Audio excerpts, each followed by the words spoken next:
Tonight on CBC Vancouver News. This is really scary and this is really hard for us because we know that our kids are being threatened. Pushed to the brink, doctors warn of surging flu cases with more child deaths in November than usual. Plus, another interest rate hike, the 7th of this year. The impact some Canadians feel is getting far worse, and a look at whether change is on the way. We were taken off the land, but we still own this place. Our hearts are still here. And chilling conflict over land development in Vancouver and the fight for control. This is CBC Vancouver News.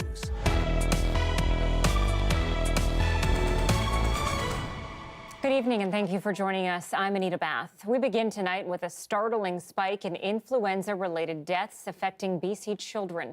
At least 5 kids were killed last month, according to the latest data, and doctors are warning more cases could be coming.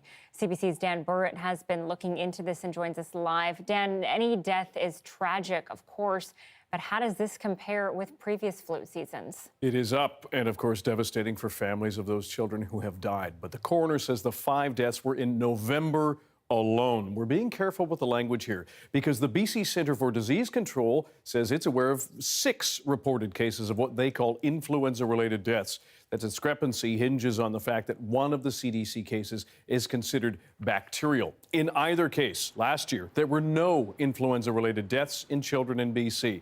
In 2020, just 1. In fact, between 2015 and 2019, there were 2 to 3 deaths each year in people aged 18 or younger. One doctor we spoke with says this flu season is different, in part because it started so early.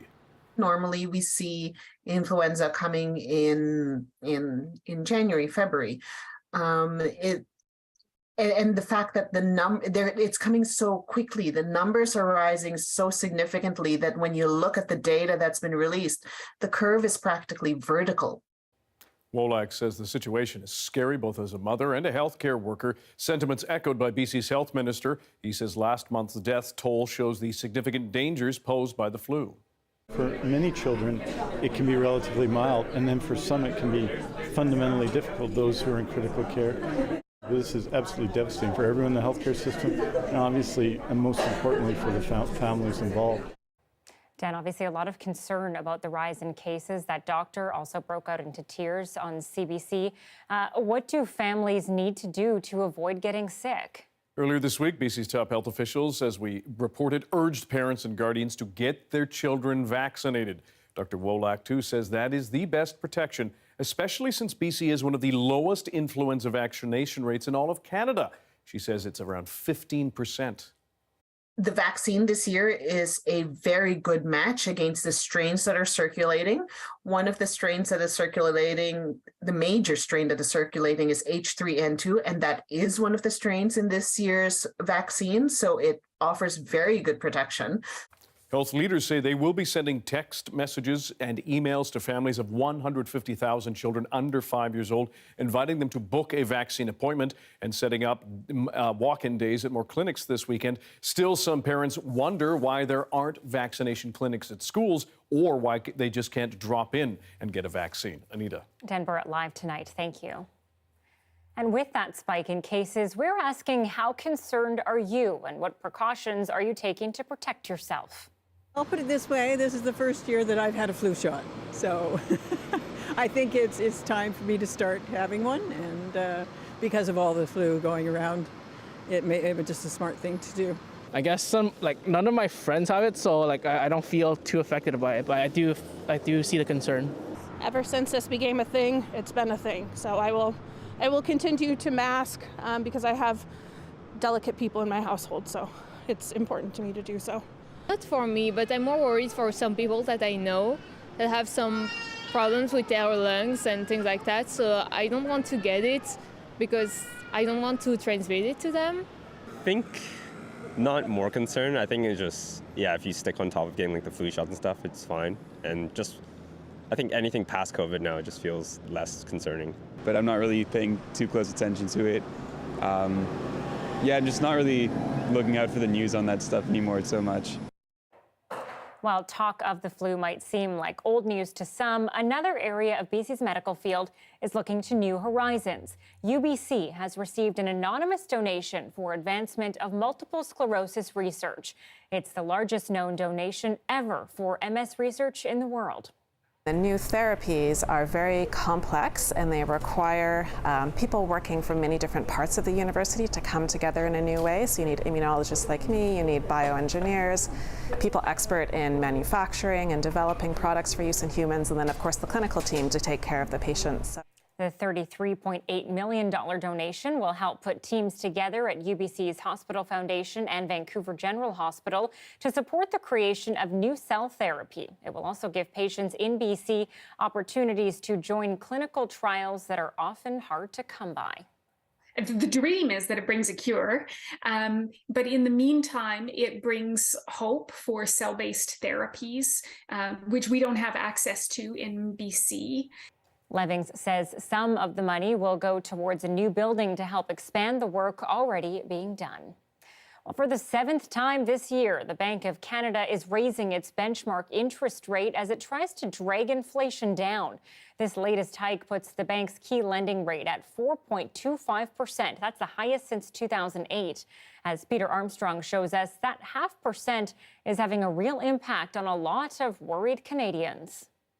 It's no secret, 2022 was a rough year. Our costs went up. Prices are up 11%. High inflation. Just being more frugal. There are Canadians out there really hurting. The economy slowed, prices soared, and a relentless series of interest rate hikes squeezed an already indebted nation. My kids don't have any extracurriculars because I can't afford it. Every single penny is going towards a mortgage. Rabia Shumail is kicking herself. Back in the summer of 2020, she listened to Canada's central banker say this. The message is interest rates are going to be low for an extended period. So she and her husband bought a townhouse. She got a variable rate mortgage with an interest rate of 1.92%, costing about $1,700 a month.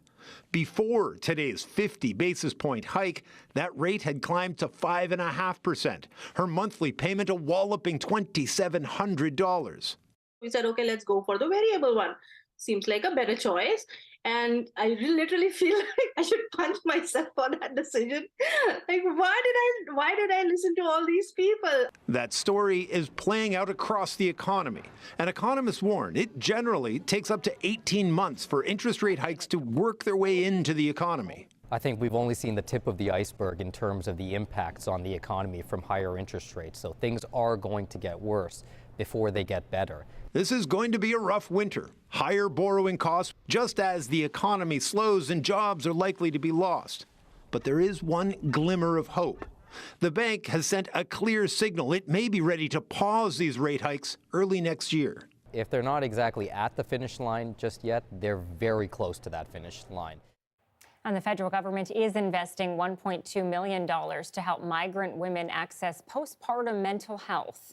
The funding announced today will help build a healthier future for a community across British Columbia and Canada, and support new parents and their families through their postpartum journeys. This announcement is an important step in the right direction, but we have more to do. The money will go to the Success organization to help provide culturally appropriate counseling services and mental health support to diverse immigrant communities in the Tri-Cities area. The government says the money will ensure postpartum women and their families get the help they need.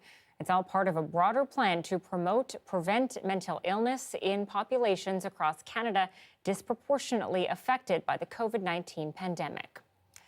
Well, it's a collective sigh of relief as gas stations around the Lower Mainland today dropped their prices to about $1.55.9 or lower in some places. This winter dip comes after a frenzied fall when we saw prices hitting stratospheric highs, topping out around $2.41. That spike was attributed to several factors, including the Russian invasion of Ukraine and the annual closure of 2 refineries in Edmonton and Washington state for maintenance. Historically, gas prices are known to drop in the winter, bottoming out around February before demand spikes heading into summer. Well, former Kelowna Mayor Colin Basran has been charged with sex assault stemming from an alleged incident during his time in office. The BC Prosecution Service says the incident is alleged to have occurred in Kelowna in May of 2022. A special prosecutor was appointed in mid-October to look into the allegations and how to proceed. Basran ran for election back in October and was soundly defeated by Tom Diaz. The former mayor will make his first court appearance on January 24th in Kelowna Provincial Court. Well, Premier David Eby has unveiled his first cabinet, and with it, some big changes for the province. New standalone ministries, first-time ministers alongside veterans, and a noticeable push for diversity. Mayor Baines has more on the new leadership amid speculation about an early election call.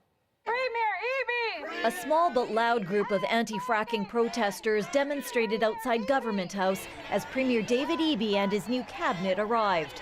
But with help from a strategic bus block, Eby didn't let the rally overshadow a generational shift in the makeup of his cabinet, which includes 8 new faces. Our new cabinet represents the diversity of our province. In a big move, lawyer and Vancouver Hastings MLA Nikki Sharma is now Attorney General. She's well-versed in Indigenous law and the first South Asian woman to be appointed AG. I think about all the women before me in my family, that didn't have the opportunities, that had sexism and racism stand in their way. And I carry those stories with me, and it hit me today. Sharma takes over from Murray Rankin, who appeared to struggle in the legislature on the issue of repeat offenders. Former Jobs Minister and Delta North MLA Ravi Kahlon is taking over the now standalone Ministry of Housing. Speed, supply, and synergy. Kahlon stepped aside in the BC NDP leadership race to back Eby. North Vancouver MLA Bowen Ma becomes Minister for Emergency Management and Climate Readiness.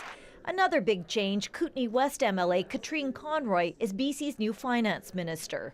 She takes over from Selena Robinson, who's moved to a less high-profile post-secondary education portfolio. Cabinet veterans Adrian Dix and Mike Farnworth will remain in health and public safety, respectively. Meanwhile, Jennifer Whiteside moves from education to mental health and addictions. And Surrey MLA Rachna Singh is now education minister. One of the pieces that I'm particularly proud of is the presence of MLAs from the Fraser Valley in our Executive Council. Winning seats in the Fraser Valley helped the NDP gain a majority. The opposition says it's a big cabinet. It's a much larger cabinet now. It seems that almost 80% of the entire NDP caucus has received a raise in pay. Premier Eby denies speculation he's preparing for a snap election next year. I am committed to a fixed election date for British Columbia. If so, the new cabinet has 2 years to make headway on housing, environment, and public safety until the next election. Mira Baines, CBC News, Victoria. And one past NDP leader says the new cabinet is a reflection of the current makeup of British Columbia, and the change is a long time coming. I remember when I first ran and became the first South Asian ever elected, people even within my own party did not think that a person of South Asian heritage could be elected in an entirely Caucasian riding like Esquimalt. Well, they were wrong then. And over the measure of time, we've been able to prove that we can take our place in the legislature, our place in society, and make a profound difference. And whether it's myself or Wally Opal, people from the past, or Ravi Kahlon, Nikki Sharma, and Harry Baines looking into the future, they will continue to make an impact on public policy in the province, and for the good. Definitely nice to see the diversity in cabinet in such high-profile roles as well. Okay, moving to West Vancouver now, where the mayor is in hot water with the Law Society of BC. Mark Sager has been issued a citation for his handling of the will and estate of a client. And as Justin McElroy reports, this isn't the first run-in with the regulatory body.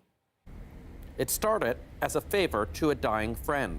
She said, "I hope you will go there and look after her." She had never married, had no children, outlived all of her friends. Mark Sager, then just a West Vancouver lawyer, agreed to help Bunty Matthias and says they became close. She passed away in 2019, but after the Law Society did an audit of Sager's practice, they had some questions. I am very proud of how I looked after my friend's sister. And I think the majority of people, I hope, will give me the benefit of the doubt. But the Law Society, which is the regulatory body for lawyers in BC, at this point sees things differently. They issued Sager a citation alleging he took money out of Mathias' estate he wasn't allowed to and withdrew up to $64,000 prior to getting written permission. Sager admits to what he calls a couple of bureaucratic oversights, but says they were corrected and argues that the Law Society is overreaching. For all of my time out of this office and away from my family, I charged the estate nothing, not a single penny. And so for the Law Society to criticize me, and by the way, I asked to meet with them. They never gave me the audience. I never got to meet with them. I just think that it's really, really unfair. It's a case of note for two reasons. One, Sager has been down this road before, being fined $20,000 in 2020 for his handling of a different will. And two, he's now mayor of West Vancouver after winning October's local elections, though he says gossip about this case dogged his campaign. I made it very clear to everyone I was not running to be the executor of the District of West Vancouver. I'm running to be the mayor. And I'm very proud of my law practice. Sager's case will now head to a tribunal. If found guilty, he could be fined, suspended, or disbarred, though he believes he will find vindication. I don't think this is fair, that this is, will cloud our administration. I hope it won't. We've got a job to do. A job for the mayor that has now gotten more complicated. Justin McElroy, CBC News, Vancouver. Well, the Northern Health Authority is being torn apart by a BC judge over its handling of accusations against a Prince George nightclub, apparently violating public health rules for COVID in place at the time. Now, videos on Facebook showed unmasked people dancing and drinking, and ultimately the club was ordered to close down. But now violation tickets given to the owners have all been dismissed. Jason Proctor joins us now. Jason, why did the judge essentially tear the evidence to shreds? Well, as you say, I mean, he basically ripped a hole in the heart of Northern Health's case here, which was largely based off of video and sort of Facebook evidence and complaints from the public. So starting with the complaints from the public, you know, if the members of the public weren't in the court to make them, he said, well, that's just hearsay. He said, he's not a Facebook user, but he's heard Facebook can be hacked. And so he said, well, how do I know that these Facebook posts are even from these people? You know, that's not evidence there. And there was, you know, lineup evidence. So video of people lined up outside without masks. And apparently you could also see video of people inside not wearing masks. But he said, you know, I don't know why those people are lined up. Maybe they're there because they can't wear masks. Maybe they're there to protest. It tells me nothing. So essentially saying the evidence here just doesn't amount to what it takes to reach the standard of beyond a reasonable doubt that you need for any type of conviction, even a violation ticket. So, Jason, every time we do these stories with you, you've always got a good lesson for us. So what's the takeaway today? Well, you know, I'm no lawyer, but one of the things that makes the justice system run, I suppose, is guilty pleas. You know, very often you get a violation ticket, something like this, you'd plead guilty. Certainly, if you don't think you did it, don't do it. I guess it's also always important to remember that while something might seem like a slam dunk in terms of video, you know, whatever, there is such a level of evidence that is required to make the case that, in this case, the decider of fact looks at these violation tickets and just says, well, there's no there there. It might look like there's a there, but at the end of the day, I don't have the evidence in front of me to say there is. Jason Proctor reporting for us tonight. Thank you. Thank you.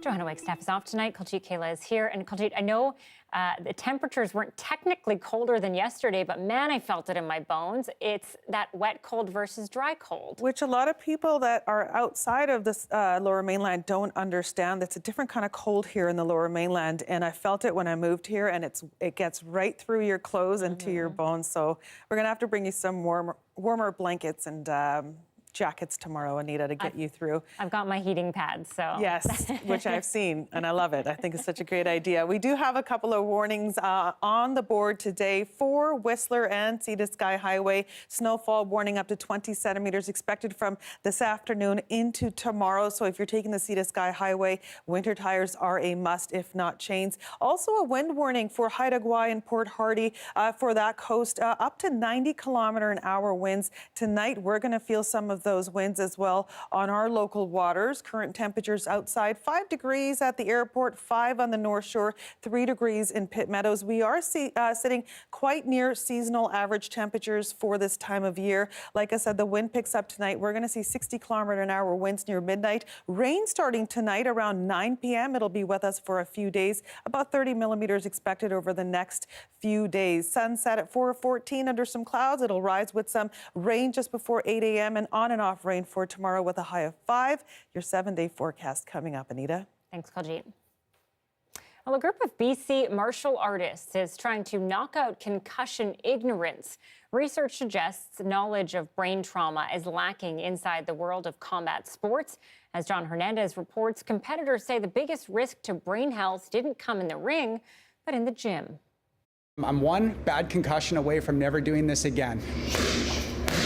Greg Lamoth has absorbed his fair share of headshots. My last fight, I took a big shin right in the face, couldn't get my feet, took a 7 count, got up and finished the fight and won. Durability that he admits might both be a gift and a curse. I've been knocked on my butt a few times. I've never been out cold.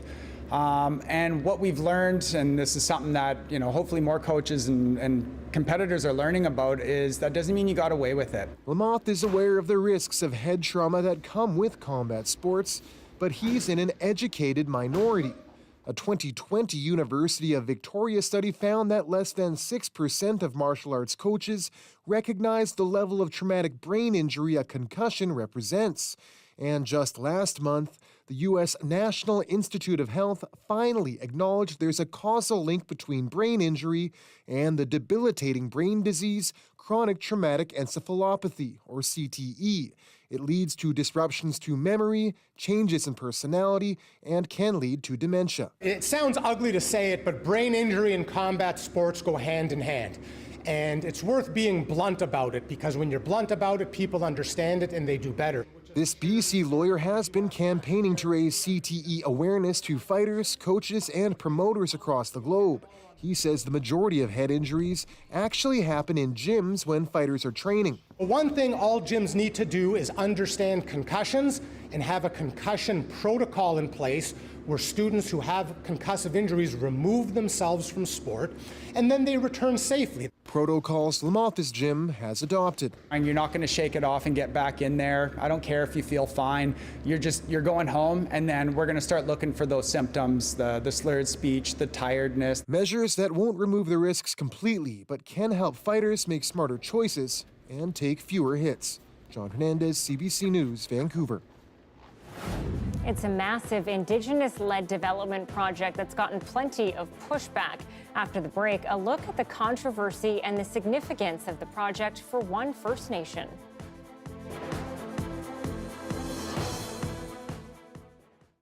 Thanks for watching our commercial-free live stream tonight. Roughly 400 students from Manitoba recently connected with Indigenous knowledge keepers to learn about traditional practices. It's all part of an annual Holiday Alley Winter Festival that encourages people to think about how their actions can bring about positive change.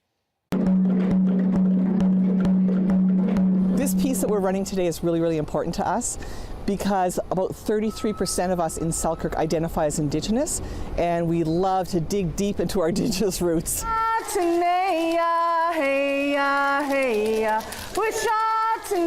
They get to learn about the drum and the different parts of the drum. They also get to learn a song, a simple song to go with the drum, and we do the song 3 times. We do 3 changes with that drum.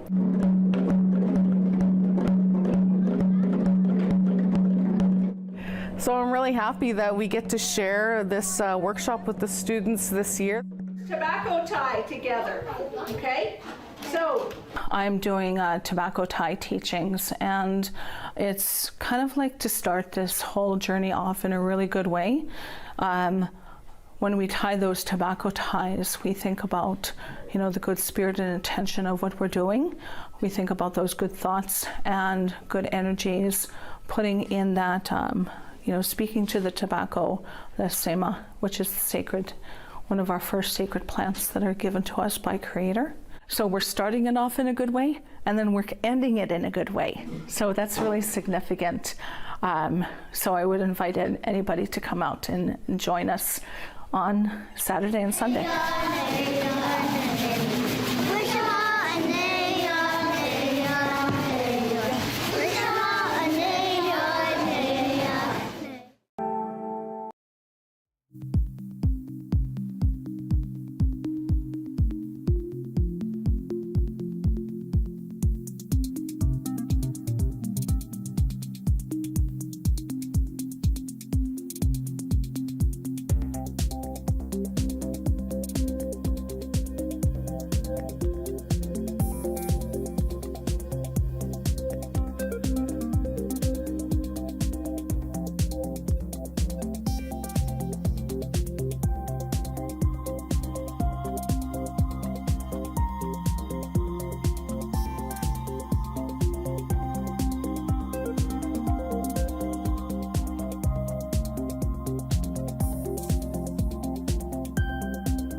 Tonight, we're looking at the construction of one of Vancouver's largest development projects.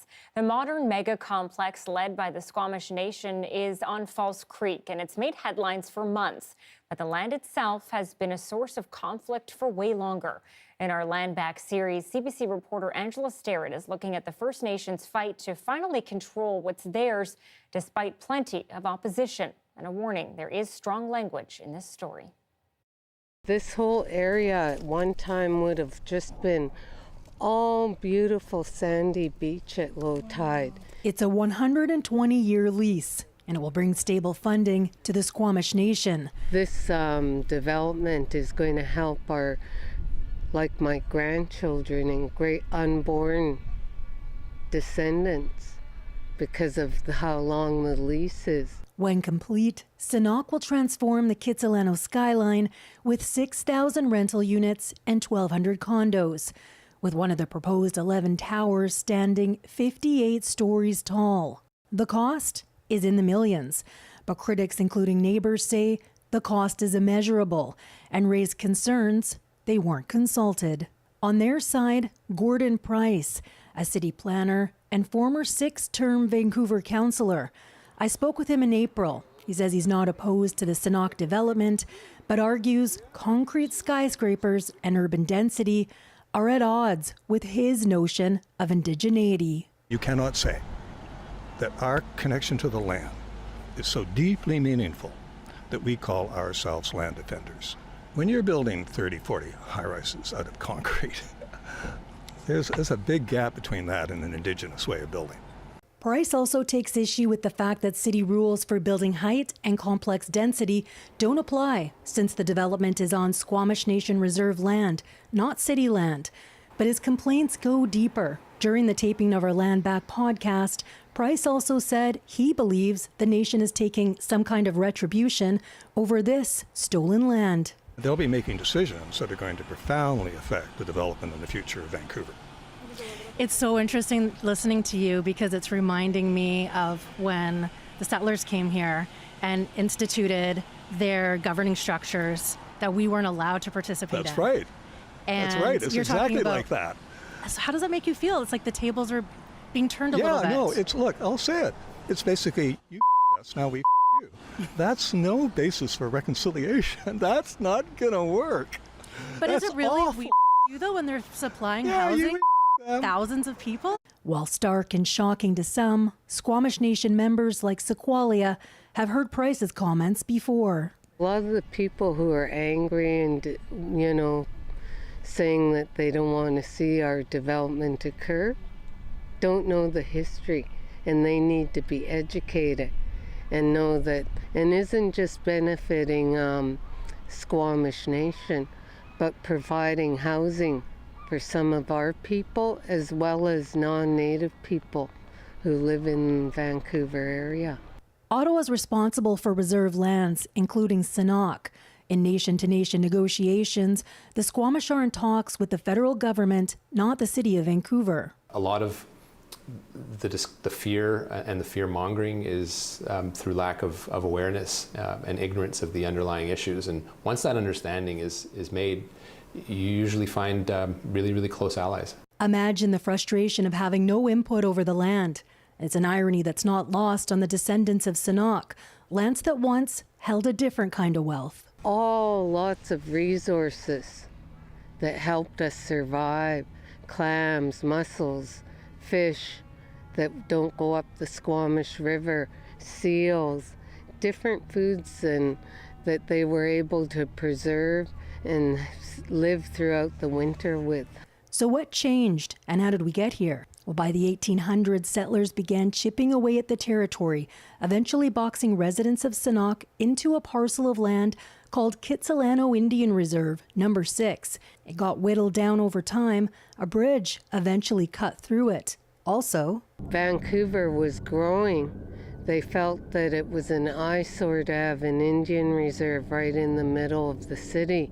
So an illegal surrender and land deal was made with the Indian agent. In 1913, Sequoia's grandfather and other Squamish people came home from fishing season to find an empty village burned to the ground. Japremia Siam is also a descendant of Sanok and a hereditary chief. What we're looking at, there's a barge across the water, and I feel really emotional when I see that, knowing that my ancestors were loaded up on a barge and sent over to actually where I live now, Comulchiston, which is now called Capilano Reserve. So it is quite emotional to look at.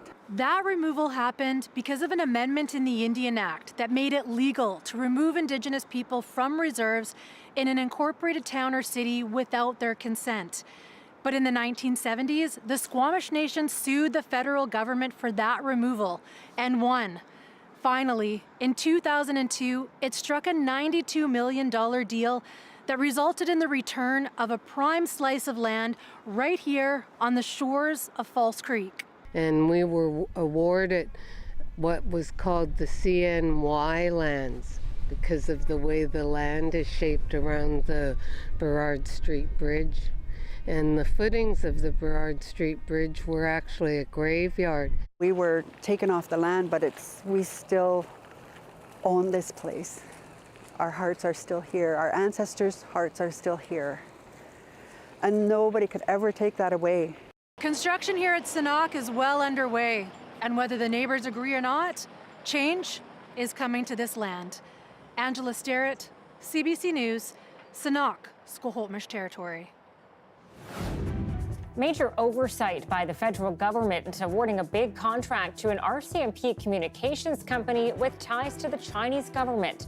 The fallout after the break.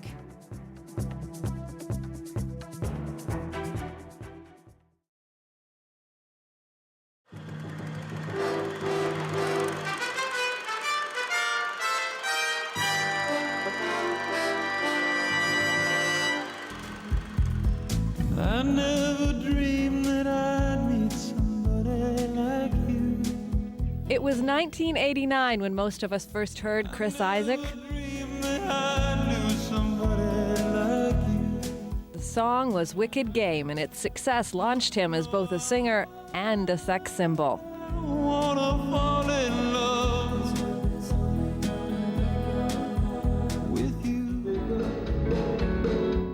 Almost 10 years later, and he's still writing songs that are, you might say, conducive to romance. Almost all the songs that I think that are important, they're about relationships and love. Maybe I shouldn't be in here while they're singing. You should be right here while we're singing. Let's start off with a song. You want to do one, Kenny? What do you want to do? It was right when you said you love me only. It's that kind of talk, that confident demeanor that might make you think this guy is something of an expert on the subject. Have you any advice for people when it comes to seduction? Lock the doors. You don't want people walking in on you, okay? I can't say much more till the court case is settled. Still, he claims that he himself has not been able to make a relationship stick. And then after probably the middle part of, having several relationships later on in life, it's like I started to think, well, I maybe I'm meeting the wrong people or going out with the wrong people. And then I think now I've come to the conclusion, maybe it could be me. Just possibly could be me. Look in her eyes. That makes a big... Which is kind of hard to believe when he has the kind of sexual charisma that turns otherwise normal women into complete idiots. My heart wants you only. Solo tu, solo tu, solo tu. Mi amor. You smell good. Thank you. Oh, my darling. If I hurt you, I'm sorry. Forgive me, and please say you'll be mine. Return to me. You thought you were off the hook, didn't you? I did. Isaac even claims his new CD, Speak of the Devil, is all about looking for real love. And you go home asking questions of me. What's wrong with you, Debbie? Sorry, that's not the right lyrics, is it, Kenny? But it was I think I right. screwed it up. Yeah. Thank you very much. It was a total thrill to meet you. Pleasure. Back at you. Thank you. For Broadcast One, I'm Deborah Goebel.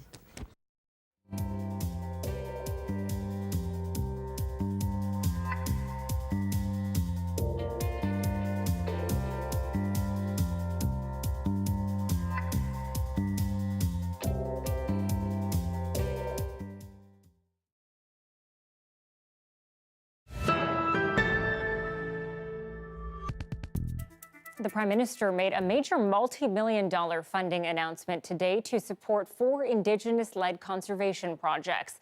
The money will be given out over the next 7 years. And as John Paul Tasker reports, it covers nearly 1 million square kilometers of land and water, including large swaths of BC. A day after getting an earful from Indigenous climate protesters, Prime Minister Justin Trudeau made a big financial commitment to First Nations, Métis and Inuit. Canada will provide up to $800 million to support 4 major Indigenous-led conservation projects across the country, covering almost 1 million square kilometers. That's as big as it sounds. An area the size of France, Germany, Belgium, and the Netherlands combined will be protected from development. From the coastal regions of British Columbia to the northern reaches of Nunavut and the Northwest Territories, Indigenous people will lead major conservation efforts. I believe personally that the Prime Minister is committed to reconciliation with our communities. While Trudeau has faced heat from some activists at this nature summit, this BC First Nations leader is applauding the government, saying the cash injection will go a long way to protect his community's land and water from development. And as coastal people, our waterways mean so much to us. That's where our sustenance comes from. That's where our real economy comes from. Indigenous leadership requires recognition of Indigenous jurisdiction.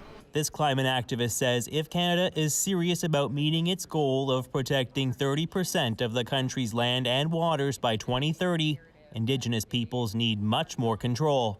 It requires decolonization of conceptions of sovereignty as well as existing conservation practices. And I'm really hopeful that the federal government is willing to embark on that decolonization journey in partnership with Indigenous peoples. Today's announcement is just a small part of the COP15 conference that is underway here. Negotiators from 196 countries are hammering out a deal to protect more of the Earth's landmass. Talks are tense, and activists are worried the world might fall short. JP Tasker, CBC News, Montreal. An investigation by our French colleagues at Radio-Canada has revealed a stunning oversight by the federal government. Ottawa awarded a contract to provide and maintain the RCMP's communication equipment to a company with ties to the Chinese government. As the CBC's Ashley Burke reports, the parent company is facing espionage charges in the U.S. I find it disconcerting. The Prime Minister angry that his own government could have put Canada at risk. While parts of the government security agencies were advising us as a government and as Canadians that we have to be very careful about foreign interference, that other parts of the civil service were signing contracts. A Radio-Canada investigation has revealed the federal government awarded a contract for the RCMP's radio frequency filtering system to Sinclair Technology, but its parent company is facing espionage charges in the U.S. It is just baffling. It's like hiring a thief to guard a jewelry store, except it's not jewelry, it's Canada's essential communications infrastructure. This former national security analyst says a quick Google search shows the parent company is directly linked to the Chinese government. Even if they weren't facing espionage charges in the United States, the very fact that there's a company that is directly linked to China and the Chinese government is a problem in and of itself, because all companies that are based out of China are compelled by Chinese legislation to assist the government in intelligence collection activity. Sources say Sinclair's bid was $60,000 below the competition. We're figuring out how this could continue to happen and make sure that Canada is not signing contracts with the lowest bidder that then turn around and leave us exposed to security flaws. The opposition now wants the contract canceled immediately and the radio technology torn out. It's almost something that you'd expect to be out of a spy novel, but characters in spy novels would never be that incompetent. So the Prime Minister has to take the responsibility. Canada's public safety minister says the government is now reviewing the details of the contract and the process for awarding it in the first place. But it may be too late. The RCMP confirms it's already started installing the technology in both Saskatchewan and Ontario. Ashley Burke, CBC News, Ottawa. Coming up, how a bizarre plot to overthrow the German government and restore the monarchy led to the biggest anti-terror operation in the country's modern history.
Look, he's exploring the jar. He's touching it.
Land Back is a CBC original podcast where we uncover land theft in Canada and look at how Indigenous people are taking it all back.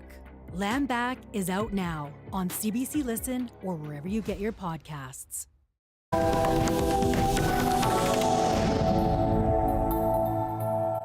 Police in Germany have arrested dozens of people they say were plotting to overthrow the country's government. Thousands of officers raided locations across the country in what's being described as one of the biggest anti-extremism operations in modern German history. CBC's Chris Brown has the latest. Germany's far right had been a worry, but few expected anything like this. Early morning raids at 150 locations by thousands of heavily armed police officers, all to dismantle an alleged plot to overthrow Germany's government. At the center of it, a 71-year-old descendant of a former German royal family, Heinrich Reuss, who calls himself Prince Heinrich. He was apparently to be installed as the new leader. German authorities claim everyone arrested was part of the far-right Reichsbürger movement, which gained traction for aggressively protesting COVID restrictions and is influenced by QAnon theories. Diese Vereinigung hat sich Federal prosecutor Peter Frank said the coup plotters had the goal of eliminating the existing German state using violence and military means. Police in Italy arrested a former German army colonel, and among the 25 people taken into custody was at least one current member of the military and even a sitting judge. It's really the French within the French. Professor Kai Arnsheimer is an expert on Germany's far right. This whole idea of restoring the monarchy, bringing back Greater Germany, hearkening back to the Third Reich, it all sounds very far-fetched. Yeah, unfortunately, it's not. So first and foremost, the danger of right-wing terrorism in Germany is generally underestimated. And what makes it so scary is that these guys seem to have ties to the armed forces and the police. The so-called prince who wanted to be the new Kaiser lived at this stately home in Frankfurt. A century ago, his ancestors once ruled an area in Germany's east. Es ist nicht wirklich fassbar. It's really not comprehensible, said a neighbor. The government we have is not ideal, but it's probably better than what they had planned.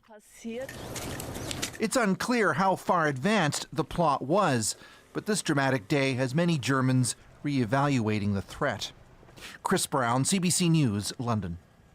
Well, the UK is scrambling to contain a surge in Strep A-related infections that have killed 9 children since September.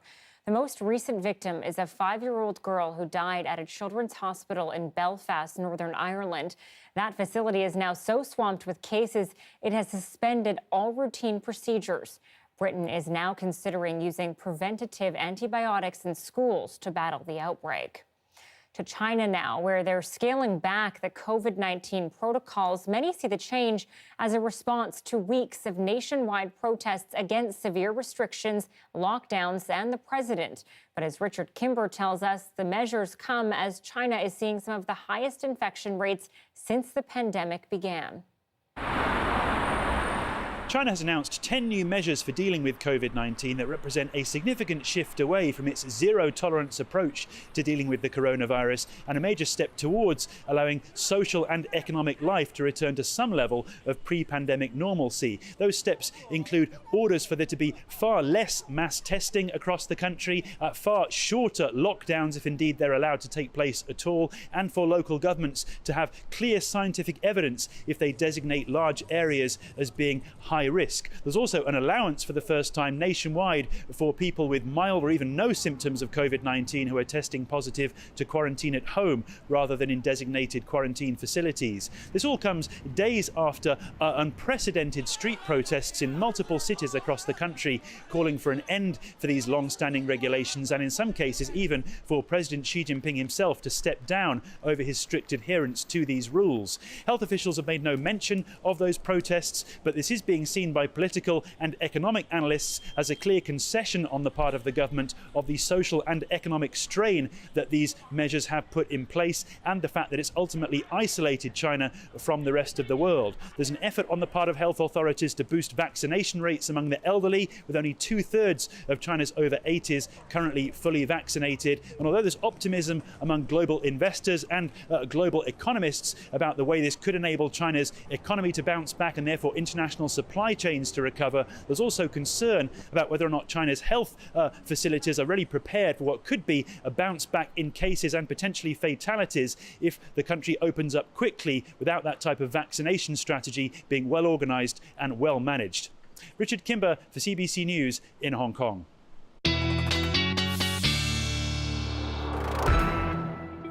All right, Kuljeet, I know we're expecting a lot of rain, so whip out the umbrellas, right?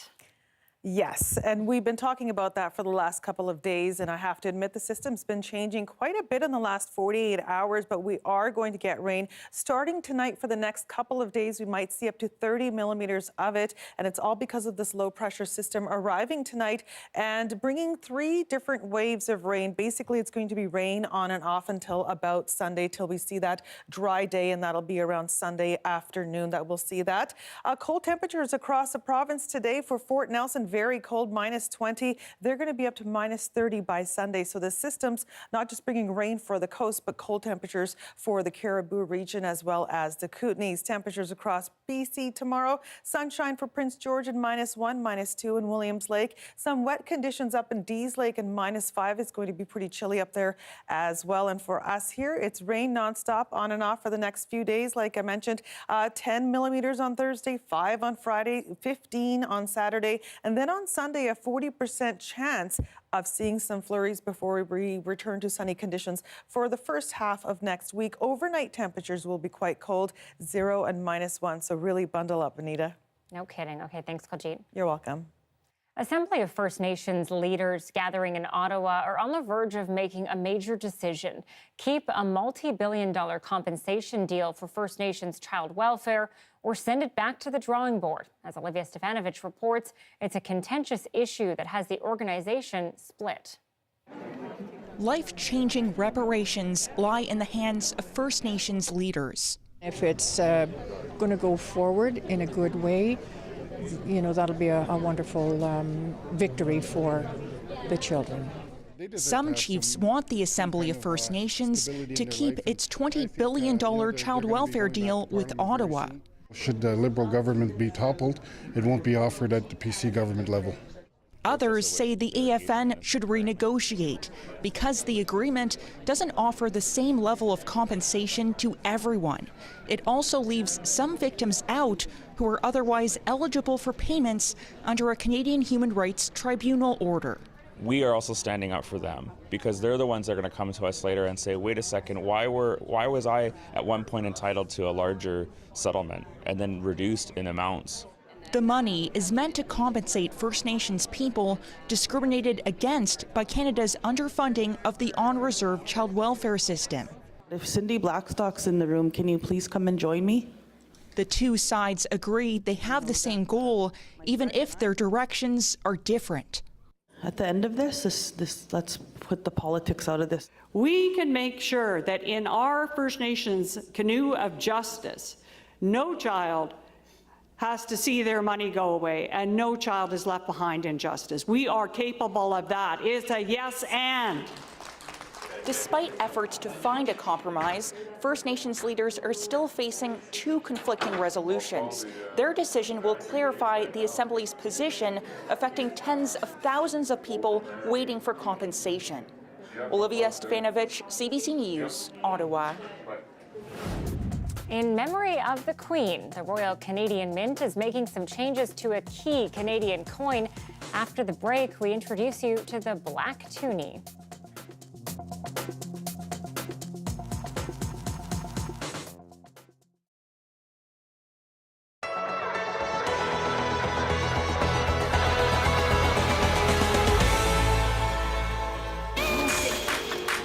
Opening day. It's like Christmas Day here at Winsport. We're so excited. Last year, what a difference a year makes. We were actually struggling to get enough snow, and this year, we always look at Mother Nature snow as decoration, but she gave us a nice little dump, and better than that, cold temperatures to make snow with. Getting off to a good start is important to us. We need that -5 or colder on a consistent basis to make snow, and lots of it. When you look at where we're at today, we need about 6 to 10 more 24-hour periods of snowmaking, and we'll be done for the year. So, sometimes we're struggling to get it right after Christmas, but this year we're pretty optimistic we should have it done in the next few weeks. The big thing is the schools are back for ski and snowboard lessons. The last 2 years, it's been kind of quiet during the daytime, and for us, this allows us to open more for the public during the day, but more importantly, we get those school kids out here enjoying themselves and learning to ski and snowboard. That's why we're here. A big part of our mission is discover, develop, and excel, and that discover portion is seeing those young kids, whether it's a 3-year-old in the carpet for the first time or junior high school kids coming out and being with their friends and enjoying themselves. That's really important to us. There isn't a lot of changes from last year. Even during the pandemic, we had a couple of good seasons because, outdoor activity was one of the few things that people can come do as a family. So this year, it's very similar. Obviously it's nice to have no restrictions and see lots of people come out.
Hi, I'm Amy Bell. Here's what's in your CBC Vancouver inbox. Stream your favorite CBC dramas or comedies 24/7 on demand on the CBC Gem app. Plus, you can live stream CBC Vancouver News. Check it out at gem.cbc.ca. And never miss a special programming series or contest. Subscribe to CBC Vancouver's e-newsletter at cbc.ca/Vancouver inbox and keep connected with us.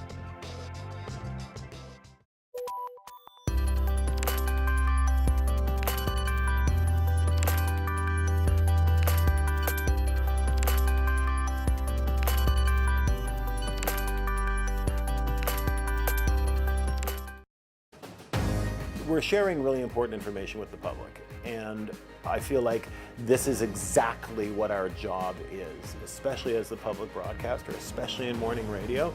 That's incredibly important.